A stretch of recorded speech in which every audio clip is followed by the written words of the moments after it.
ইন্নাল হামদালিল্লাহ ওয়াসসালাতু ওয়াসসালামু আলা রাসূলিহিল কারীম। হাজী শরিয়াতুল্লাহ সমাজ কল্যাণ পরিষদ কর্তৃক আয়োজিত ঈদ পূর্ণ মিলন অনুষ্ঠানে উপস্থিত মুআজ্জাজ মুহতারাম, আমার মুরব্বিয়ান ইজাম, কলিজার টুকরা যুবক ভাইরা, পর্দার আড়ালে আমার মা বোনেরা, আমি এখানে বেশি দীর্ঘ লম্বা কথা হয়তো বলতে পারবো না।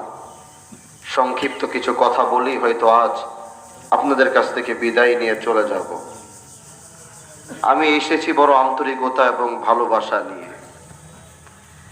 কারণ হয়তো অনেক জায়গায় আমাকে ভোট দিয়েছে, অনেক জায়গায় হয়তো আমাকে ভোট দেয়নি। পুরো শিবচরের মধ্যে সব ইউনিয়নের মধ্যে সবচেয়ে কম ভোট যদি পাই তাহলে মনে হয় ভদ্রশোনেই পেয়েছি। ঠিক ঠিক। কিন্তু যারা আমাকে ভোট দেয় নাই, বিষয়টা এরকম না যে তারা কোনো অন্যায় করেছে। এদেশে স্বাধীনতা আছে, যে যে যাকে পছন্দ করবে, যে যে দল পছন্দ করবে সেই দলেই সে গিয়ে ভোট দিবে।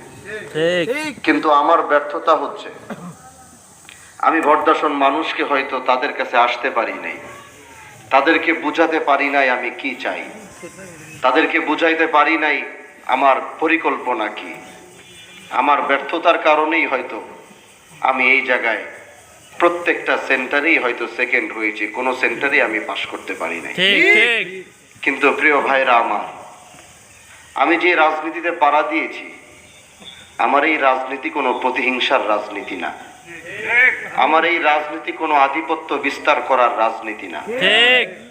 কারণ এই জিনিসটাকে জাতির সামনে এরকম ভাবে উপস্থাপন করা হয়েছে, এখন মানুষ, যুব সমাজ, ছাত্র সমাজ, মুরব্বী, মা বোনরা রাজনীতি বলতেই তারা বুঝে যে গুন্ডামি করবে, চাঁদাবাজি করবে, মারামারি করবে, হানাহানি করবে।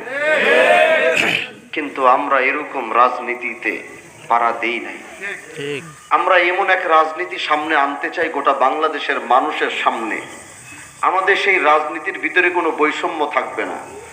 মনে করেন, আমরা বিগত দিনে দেখেছি যে যে এলাকায় কম ভোট পেয়েছে বা ওই দলের লোক বেশি থাকলে সেই এলাকায় কোনো কাজই করেনি।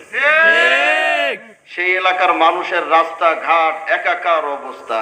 মানে অপরাধ কি? অপরাধ হচ্ছে সেই জায়গায় সে পাস করতে পারে নাই, বা সেই জায়গায় অমুক অমুক দলের লোক বেশি, এজন্য এখানে কোনো কাজ করা যাবে না। আমি এই প্রতিহিংসার রাজনীতি দাফন করতে চাই। যারা আমাকে ভোট দিয়েছে তারাও আমার, যারা আমাকে ভোট দেয়নি তারাও আমার। কারণ আমি কোনো দলের এমপি হয়ে দাঁড়াই নাই, আমি আজ গোটা শিবচরের মানুষের এমপি হয়ে দাঁড়িয়েছি। এদেশের প্রতিটা মানুষের সুখ দুঃখের কথা আমারই শুনতে হবে। এদেশের প্রতিটা মানুষের পাশে যদি দাঁড়াতে হয়, দিয়া প্রথমে আমাকে গিয়ে দাঁড়াতে হবে। আমি কি চাই, আমার চাওয়াটা কি, এই ভদ্রাসনের মানুষের বুঝতে হবে। যদি তারা আসলেও বুঝতে পারে, ইনশাআল্লাহ, আর আমরা যে প্ল্যানিং নিয়ে কাজ করছি, আমার বিশ্বাস আগামীতে এই ভদ্রাসনের সবচেয়ে বেশি ভোট যদি পাবো তো ইনশাআল্লাহ আমরাই পাবো। আমরা সেইভাবেই কাজ করতে চাই। আমরা মানুষের আস্থা ভরসা নিয়ে কাজ করতে চাই। আমরা অন্যায় অবিচার মুক্ত একটা ভদ্রাসন করতে চাই।